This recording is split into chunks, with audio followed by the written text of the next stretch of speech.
So I want to shift gears a little bit because you two both have a unique experience in terms of being $100 million athletes that face some adversity after bad decisions. So I want to know from both of you, and start with you, Mike. What was it like, obviously, when you went through your legal situations, facing the reality of going from being a superstar, you could go anywhere, you were the man, to now having that freedom taken away? Yeah.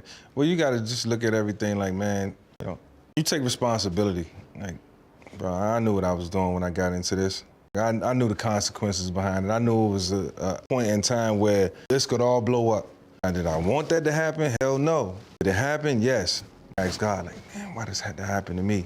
But I already knew I was taking those chances, and I had every opportunity to walk away from it or correct it at certain points in my life, and just never did. But when I finally did, it was just too late. When I felt like, when I looked at the bigger picture, it was like, man, this ain't nothing. How am I doing this? It was too late. So, responsibility is everything. So I had to hold myself accountable, and even though that it hurt, like, man, look, I can't cry over spilled milk. Just affecting so many people around me, that hurt. That detriment, that right there, that got me. You know what I'm saying? That hurt me more than anything. I was in a different situation. I know you were. And I know it was guaranteed, so I pretended that I was hurt. But damn, man, they suspended me for 50 games, bro. Miami partying. Yeah. This is the first. To me, it was different because it was the first time I got a break, but you got to also remember I'm injured. So I'm 2-3 knee surgeries in, so I'm not who I was supposed to be. I didn't know that. I didn't know you was. So my contract came because the owner was loyal to me. Right. What I did, got him out of the Jordan situation. Yeah. So he was like, yo, before I pass, you're gonna be the last person I sign. Right. So all they saying about your knee, I'm signing you to this money. Yeah. So guaranteed. So y'all in 50 games non-pay, it's cool. Yeah. I'll see y'all next year. You find me 50,000, I'm faking an injury for 50,000. Yeah. I'm different. Yeah. You know what I mean? It's different when you're guaranteed. But I think that mine was more that I hurt my teammate in a sense where I pushed him to some place I shouldn't have. Right. You know what I mean? Making him react the way he did when that is my brother. You know what I mean? So trying to figure out how to protect him was my thing. That's why I'm the one who pulled the gun. You know what I mean? Because at some point, once it got in trouble, it's like, yo, I need to protect dude. I can't really, let him take the fall like that. I can weasel out of here because I'm the franchise player, but I'm not going to do that. That's why I just, he got probation, he got whatever. Now I'll worry about me. But before that, I need to worry about him. Even to this day, we still talk. Yeah. You know what I mean? That's my guy. I can't, no matter if you in the box, we still talk basketball, sport. Yeah. He going to ask who I had this weekend. I'm like, yo, I had Vick over. You know what I mean? So, it was just, that was the most important, damn, I kind of this career up, by, being hot shot.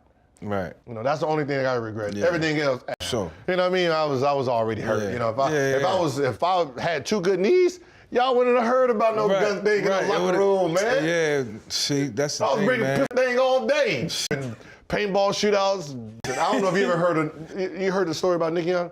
In the middle of a gun seminar.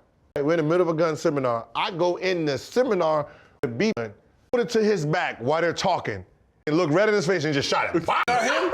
Oh, this is my arena. What y'all gonna do? Y'all ain't play. Y'all get the out shit out too. Are you crazy? I was wild. That was the funny part. So they knew I was gonna. They knew I was gonna. I remember when our owner died, a player, Brendan Haywood said, "Yo, hey, listen, they coming after you, boy. They gonna come after your contract. They gonna get off that contract. So your ass be on your best behavior. Right. Man, they can't touch me, man. I'm Superman around here. Got me." Gotcha. They're gonna get their bread. They ain't get that. Arbitration, lawyers, they coming out. They coming out to you. So let's move to the Philly years, which I'm sure were kind of, redemption tour, getting back on your feet after 18 months. Come to that squad, and now you're in a role you've never been in before. You're a string quarterback playing behind Donovan McNabb, who hosted you on your visit to Syracuse. You guys had a good relationship. But one thing I've seen you say in interviews before is that, even as a third stringer, you still had the skills and all the talent. So being in that position where you're now impressing in training camp or you doing things on the field that are wowing people, how did you and McNabb's personal relationship kind of, was there any strain on it? Or how did y'all adjust? Our relationship took off. I mean, just to be in a room with him every day and just to hear him talk football, we had a different perspective on how I needed to approach the game. And I think Andy Reid paid attention to how me and him kind of was gelling. And you know, I just kind of like sat back and just soaked everything in. Like now I'm with like the offensive guru, with like one of the West Coast system originators, Andy. So I'm like, man, I'm gonna learn everything I can. Probably won't be here next year, because I didn't think I was gonna play. I drafted Kevin Cobb in the second round, so I didn't think I was really gonna be in Philly. And Andy liked what he's seen. I spot played a little bit. I had a 1-year deal with an option, and the second year was for like $5 million. Just picked it up. I'm like, damn. And then they cut Donovan a couple months later. I'm like, shit, that's my man. Like, we went to Washington, and that's when I realized, like, yo, I'm still wanted.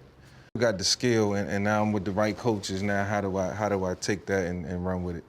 Let's shift to 2010. After that first year back, kind of getting your bearings back. Cobb, I think, goes down with an injury. You kind of thrust into the limelight, and, you know, just no looking back at that moment. So what was that like for you to be able, you know, a lot of people in life don't get a second chance to go do the thing that they love. And not only did you do that, you did it at the highest level, winning comeback player of the year. Think about that Redskins game. Oh, All team.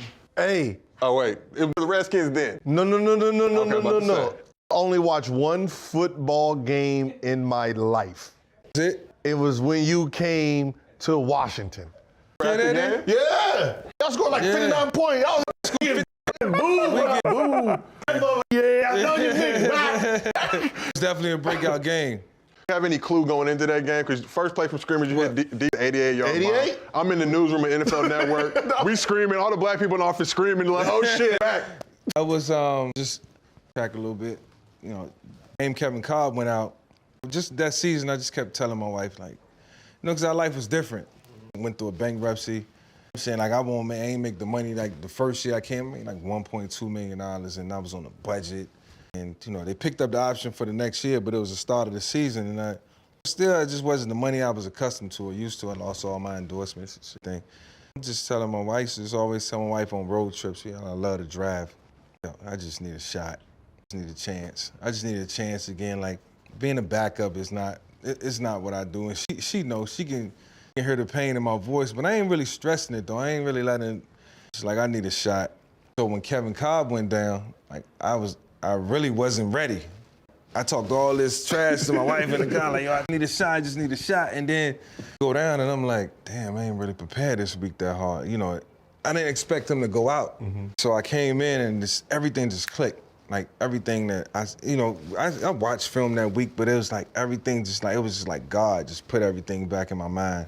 And I just executed at a high level that day, and I was calm and I was comfortable, and it was like, yo, this is me. I was really playing the position like, I don't think he gonna get his job back after this. It ain't no turning back from here. And, you know, a couple weeks later, that's when that, you know, the game against, you know, Washington, and I was just like, yo, I'm taking off. Like, this is my position now, this is my spot. Giving it back, and, you know, I'm here for a reason. Did you have any feeling, I mean, what was the moment in that game? Obviously, was it that first play where you hit the deep bomb, or where was the point in that game was like, I'm about to really do something historical in this moment? First of all, you know, that was my grandmother's favorite team. So when I was in prison, she passed away. You know, I used to always tell her when I was a kid, like, I'm never gonna lose to Washington. Like, yo, I'm never gonna lose to them. I don't care what happened, I'm not gonna lose to them. Just remember that day, because this was my first time playing them. Passed away, and it's my first time playing against them since passed away. And Donovan, they got a big contract before the game, and this is all these things building up in my mind. I'm like, so on the sideline, like, man, hey, Grandma, like, I'm looking in the sky, like, Grandma, I hate to go do this, but it's about to go down tonight. Play from scrimmage, and like, I got to hurt him with the bomb. And, you know, it started to rain a little bit. Like, soon as that happened, it started to rain.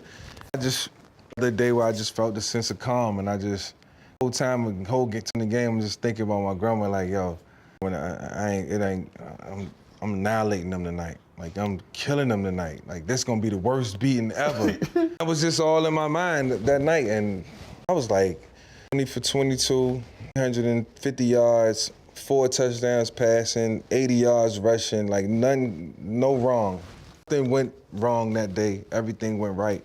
And it was just how, you know, you never get on it going that way, or you don't expect it, definitely don't expect it to go that way. Just when you sit back and look at it, you just gotta be proud of it. I was. I thought football was so boring. You know, you look at scores, you're like, man, 8-14, what kind of game is this? Yeah, low-scoring defensive. So imagine, like, you know, you play with Vick all day, Vick's your guy, and then you like, Vick's coming to town. I need a boot. Like I'm telling you, I'm going to the game today. Yeah. Not give a fuck if we have practice. I don't care about going to the game. So I go to the game. I remember Sasha Jones got the suite. She got a little Redskins jersey with the talking about been signing a new contract. He signed a contract the day before. Somebody get his ass. And as soon as the game start, it's over. I mean, that y'all scored like what, 59? You still 59-10. Yes, sir. 59-10. He owned it. Yeah. Yeah, he owned it. Nah, that's basketball. So that's what I'm talking about. So it's like, beat. Imagine going to a game, your first game, watching your player. It's all the offense that you need. Like, I've never been to another game since. Man. Real? I went to boring ass game 2 years ago. It was boring. It was, yeah. Two more quick ones for you, then we'll let you dip out, man. We appreciate you. Yeah.